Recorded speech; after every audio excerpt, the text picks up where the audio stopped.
Today, we're diving into the ferocious, and I mean ferocious arguments of one of America's sharpest critics, H.L. Mencken. We're looking at his all-out war on a single, powerful idea, the belief that you can, and should, legislate morality. And Mencken's whole take really hinges on this one pretty provocative question. What if the crusade to make people good through laws wasn't actually about virtue at all? What if, underneath it all, it was really just a war on someone else's happiness? For Mencken, this enemy had a name: Puritanism. Now, he wasn't just talking about the folks in black hats from history class. No, for him, Puritanism was this timeless, nagging impulse, that burning desire to control how other people live their private lives, and to use the full power of the government to make them do it. And in Mencken's time, there was no bigger, no more obvious battleground for this impulse than the era of Prohibition. You have to understand, for him, this wasn't some abstract academic debate. It was the law of the land, affecting everyone, everywhere. And this context is absolutely crucial. Mencken's big critique, his book Notes on Democracy, came out in 1926, smack dab in the middle of Prohibition. For him, the nationwide ban on alcohol was the ultimate terrifying proof that a democracy, when it gets whipped into a moral frenzy, could end up creating tyranny instead of virtue. So this brings us to the core of his really shocking argument.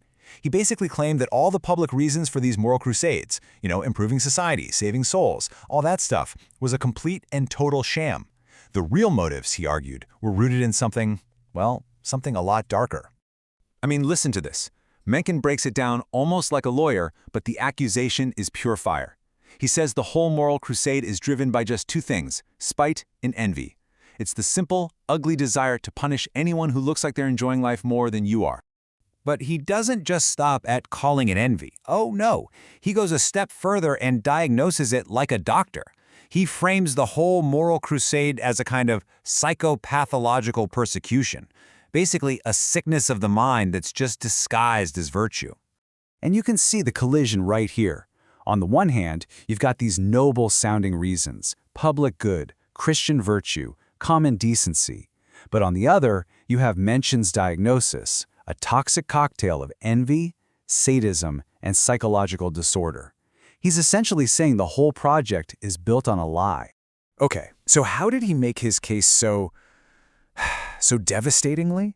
It wasn't just what he was saying, but how he was saying it. His writing is a masterclass in weaponized language, and we can actually break down his techniques. One of his go-to strategies was this brilliant three-register collision. He would take the fancy, high-minded language of theology, words like sin and grace, and then just smash it right up against the cold, sterile language of clinical psychology, like sadism.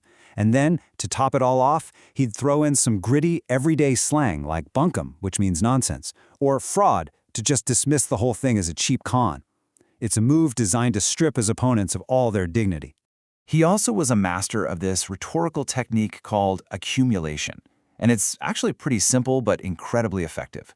You just pile on words, phrases, and examples, one after another, until your opponent is just buried under the sheer weight of it all.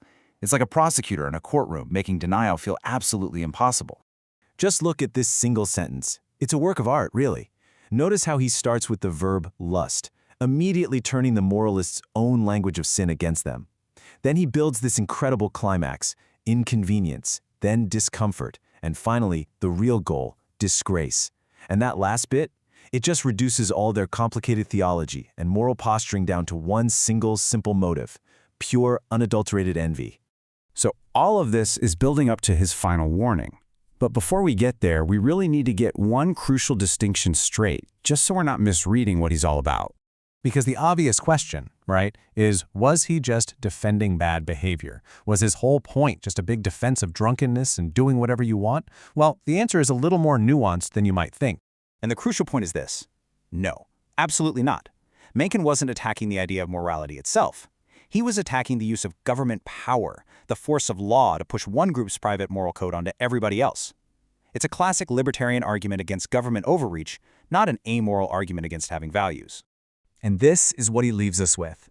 It's a timeless challenge. It forces us to look in the mirror, to look at our own crusades, our own demands for new laws and rules, and ask a really uncomfortable question.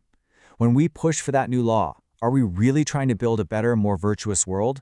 Or are we just trying to punish someone somewhere for having a better time than we are?